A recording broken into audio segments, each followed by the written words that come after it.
आज रक्षाबंधन का दिन है और ये रक्षाबंधन क्यों मनाया जाता है, इसके संबंध में मैं आपको एक प्राचीन कथा छोटी सी आपको सुनाना चाहता हूँ, जिससे आपको ये पता चलेगा कि इस रक्षाबंधन पर्व का आरंभ कहाँ से और क्यों हुआ था। इस संबंध में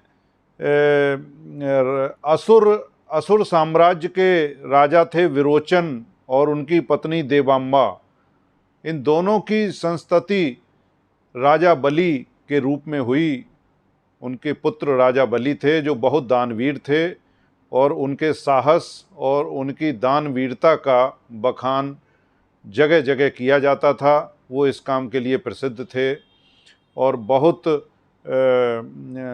आराधक थे, भगवान के भक्त भी थे।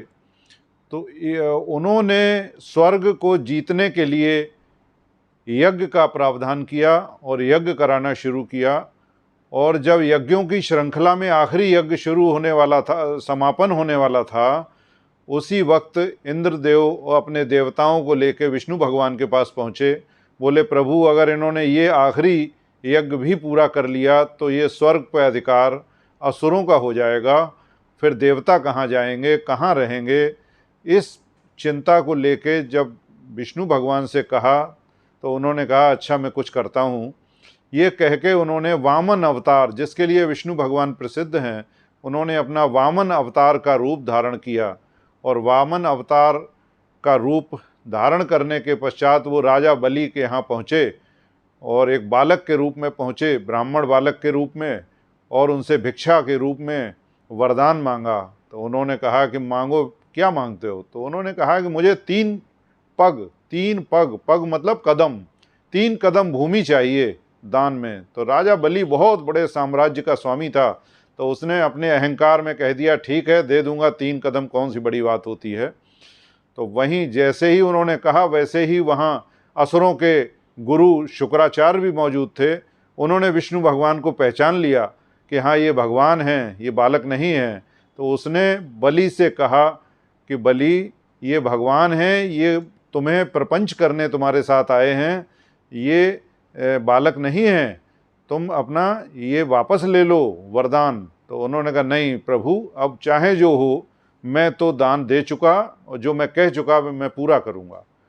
तो उन्होंने 3 कदम जब कहे तो 3 कदम में पहला कदम उन्होंने पृथ्वी पर रखा भगवान ने, दूसरा कदम स्वर्गलोक पर रखा, और जब बोले मैंने स्वर्ग पृथ्वी दोनों आपने मुझे दे दी, अब तीसरा कदम मैं कहाँ रखूँ बताइए। तो उसने कहा कि तीसरा कदम आप मेरे सिर पर रख दीजिए, अब सिर बचा है मेरा केवल। तो भगवान ने जब सिर पर धमक के साथ अपना पैर रखा तो राजा बलि जो है पाताल लोक में चले गए और उन्होंने प्रसन्न होकर, भगवान उनकी दानवीरता से प्रसन्न हो गए और उन्होंने कहा कि मैं तुम्हें पाताल का राजा बनाता हूँ। तो उन्होंने कहा कि अब इस बदले में, तुम्हारी दानवीरता के बदले में तुम हमसे कोई वर मांग लो। तो उन्होंने कहा, प्रभु एक ही वर मांगना है कि मैं आप एक साथ रहें, और पाताल लोक का जब आपने मुझे स्वामी बनाया है और आप मेरे द्वारपाल बने, ऐसा उन्होंने वर मांगा। भगवान विवश थे वर देने को, उन्होंने वर दे दिया और भगवान विष्णु उनके द्वारपाल बन गए। अब माँ लक्ष्मी को चिंता हुई कि हमारे पति वहाँ कैद हो गए, पाताल लोक में द्वारपाल बन गए हैं, एक असुर के द्वारपाल हैं, अब उन्हें किस तरह छुड़ाया जाए। तो माँ लक्ष्मी एक साधारण कन्या का रूप रख के राजा बलि के पास गईं, जो कि असुरों का राजा था, पाताल लोक का स्वामी था, और जाके उनको पहली बार राखी उनकी कलाई पे बांधी और बांधने के बाद कहा कि भैया, मैंने तुम्हें भाई मान लिया है, इसके बदले में मुझे कुछ चाहिए।